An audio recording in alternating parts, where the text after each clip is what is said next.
The Serpent Speaketh, audiobook part 4, May 9th, 2012.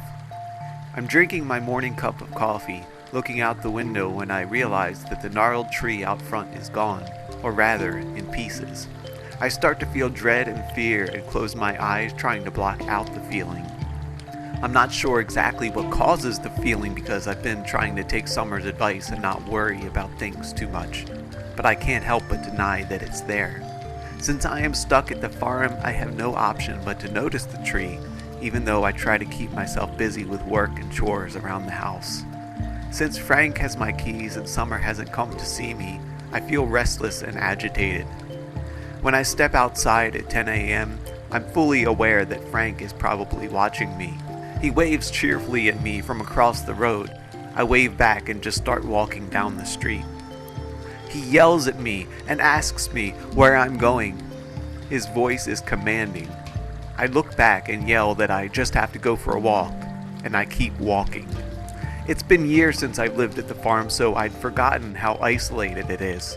I walk for 3 hours before I finally make it to the small cafe/convenience store that is both the general store and town hall of this nothing town. I ask for a cup of coffee and sketch out some ideas for the perfect city.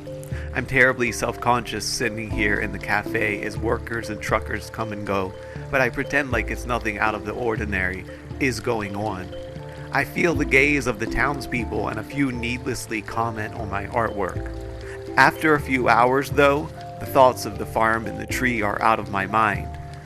I've had a few cups of coffee and a few muffins, so I leave a generous tip as I begin the walk back. As I leave the cafe, I notice a grungy old woman I had seen a few days earlier in the house. She is peering into and rifling through the garbage cans. Just leave her be, I tell myself, and I hurry past. I didn't notice her following me, but a mile later I hear her voice behind me. "Where are you going?" she asks. I pretend I don't hear her, glance back and keep walking. A few minutes later, she laughs. "You think you can just wish me away, do you? That's your way in life, isn't it?" she asks. I look back. I don't see her, but I know she's there somewhere. "How do you know about me?" I ask, trying to sound authoritative, but probably sounding scared and whiny. She laughs again, a dark horse laugh. "I can tell just by looking at you. You're a patsy. You live in a dream world, wishing things were different than they are, running away from your problems." I stop walking. "I'm no patsy," I say. I turn around and look for her. She's nowhere to be seen. I can still hear her breathing though, and it's making me feel paralyzed. Slowly, ever so slowly, a greasy, dirty hand rubs across my face. I can feel her eyes on me with disapproval, but I can't see her. Her hands reach into and rummage through my pockets, pulling out my wallet and pocketing my $35 as I stand there, petrified. As she walks away, I want to scream, but just like in my dream, I can't. "Who are you?" I whisper. She comes back over and plants a warm, salty kiss on my lips. I feel so disgusted by her. "You know who I am," she says, and I see her freakish, yellow eyes once again. I spit out the taste of her kiss. It's so disgusting, but at the same time, I'm curious. I can't lie that I find her presence extremely enervating. Part of me is attracted to her, even as part of me is utterly repulsed. I ask her how she found me, but she doesn't hear me. She just keeps walking away. I stand there for a few minutes, and then I just start walking too. Daryl's Dream Journal. Entry 5. I collapsed almost immediately when I made it back to the farmhouse and was immediately swept away to a land of vivid dreams. I'm in the garden again, which is now an utterly desolate wasteland, and I am working maniacally to maintain it. I'm hoeing, shoveling, and raking the dry, dead earth while a cruel sun beats down on me and sweat drips down my shoulders. The day goes on and it slowly becomes dark. I look around and it's as if I had done nothing. The garden still looks the same, a desolate mess full of brambles, vines, and dry, cracked earth. Since it is starting to get cold, I search the woods and gather some kindling to start a fire. I then take these sticks and arrange them to build a fire and begin rubbing 2 sticks together in order to start it. I try and eventually some smoke rises, but the fire just will not come. My hands are cold and I'm starting to feel helpless. I don't feel paralyzed like I did before, but I am definitely weak, agitated, and confused. I stumble about to find some more kindling material, and my numb and frozen feet trip over one another. I don't realize how cold I am until my entire body spontaneously shivers. The wind starts to blow, and I wrap my thin jacket around me, cursing the landscape as I do. I tell the night that I will survive anything it can throw at me, that I always survive. I curse it again. My vision becomes blurry, so I sit down and try to start the fire again. I push through the pain of my numb hands as the wind continues to blow even harder, but it's not helping. My consciousness is slipping. I drift in and out of consciousness as I start the fire, realizing that it is now quite hopeless. I gather my last bit of strength and huddle against the gnarled tree with the forest behind me. The moon goes behind a cloud and the landscape becomes pitch black with the howling wind that starts to blow through the trees. I just shiver, leaning against the tree, staring into the forest but seeing nothing. I know something is watching me, watching and waiting. May 10th, 2012. When I woke up, I tried to ignore Cleo. I make a cup of coffee and walk outside to look at the stump and logs where the old gnarled tree used to be. She just watches and judges me. I'm thankful. When about 5 minutes later, Frank shows up. It was rotten to its core, Frank tells me. He's right. You still should have asked, I say. Frank smiles his broad, toothy smile. Thank you is what you usually say in situations like this, Daryl.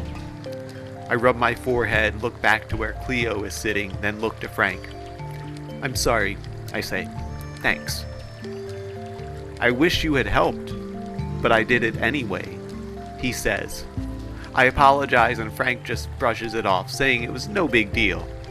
By the way, you do know there's muffins and coffee at the house, he tells me. I look at my cup, which is full of said coffee. I just wanted to get out yesterday and get some air, I said. Not enough air for you here? He asked, pointing at the endless sky and gesturing toward the empty road. I start back inside. Don't worry, I won't be here too much longer. I'm going to talk to Summer. She doesn't want you back there, he said. Yeah, right, I said. I talked to your brother Clyde, he says. I turn around. Oh yeah? I ask. He agrees with me that you're unstable. I told him everything you've been doing out here, walking to the cafe and isolating yourself. It ain't healthy, he says. I'm fine, and it's none of your business anyway, I say. I turn back to the house and walk past Cleo, who is sitting there on the front porch. She mouths to me, "You're weak." I try to ignore her as I go back inside. I didn't realize how angry I was at Frank, but as I walk through the door, I find myself unable to think about anything, unable to quiet down, and so I just pace back and forth.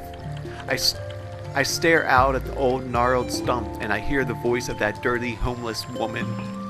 You should get rid of him, she says. He's only going to cause more trouble for you as time goes on.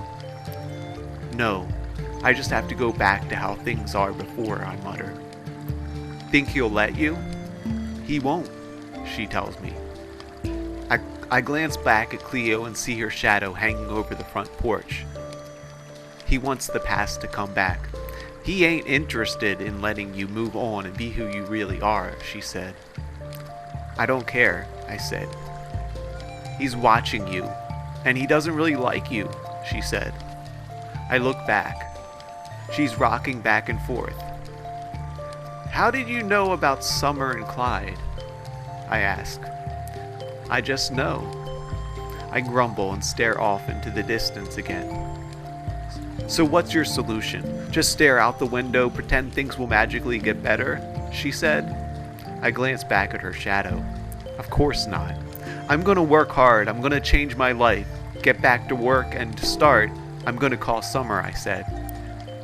You're going to need to do a lot more than that, she laughed, then walked off the porch and into the woods. I had told the homeless lady that I was going to call Summer, but it was almost dark by the time I actually got the courage to do so. I told myself it was just as well because she would have been at work earlier anyway and unable to answer my calls. But my mind kept going back to the things the homeless lady said and wondered if she wasn't right, because sometimes it feels like all other people do is run right over my dreams and my life. I dialed Summer and told her all the things Frank had done since I got there, how he cut down the tree, how he spies on me. I'm concerned, she said. You should be, I told her, because Frank is a time bomb. We're more worried about you, she said. You told him to take my keys, I told her. She didn't say anything for a second then. Listen, Daryl, Clyde and me both think that this is what's best for you. You don't have to worry about work. I can't believe you trust him over me, I mutter. Please don't be mad. Remember that I love Clyde and you, and Frank and Clyde loves you as well. But you need to stay where you are, and it might be good for you. I asked to talk to Clyde. Summer said that he wasn't ready yet, given our history, but that when he was ready, he would talk to me. But for right now, he needed his space. I laughed. I reminded her who the crazy one was, and then, seeing a figure outside of the door, I hung up, annoyed with the way the conversation was going. Walking over to the door, I let the lady know. She whispered, I never told you that my name is Cleo, in a low, low voice. I thought you would come back, I said. I rushed to get a blanket for Cleo to sit on. She's filthy, and with no shame or awareness, she strips naked. She says something about how beautiful the tree was. It was, I say. So have you come back to help me? She smiles, a sly smile, and tells me that she will if the deal makes sense. Are you living in the woods? I ask. I am, she tells me. Okay, I say. Then I can get you food and shelter. She laughs. I don't need your charity. I'm not like you, living off of others, she said. Then what? I ask. What can I give you if you help me to get back on my feet? Cleo doesn't say anything. She moves towards me. Her lips open. She grabs my belt, my crotch. She squeezes. I smile stupidly. Then she squeezes really hard and it hurts. You want? I ask. She laughs. No, I just wanted to see what you would do. So then what? What do you need? I press. Whatever I ask for, you deliver, she says. I don't know, I mumble. You need me, she says, because your life has become stagnant. You've become stagnant. But I can't just give you anything, I say. Why? She asks. Because it could wind up making things worse, I say. She nods. Things could be worse for you. You're weak. Your life is bland and without direction. The only teacher you have left is pain. Pain and abuse. Please know that any pain you feel in the next few weeks will be worth it. But it is going to be a lot worse than someone squeezing your balls, she said. So anything you want, I ask, extending my hand. Anything I want, she said, shaking it.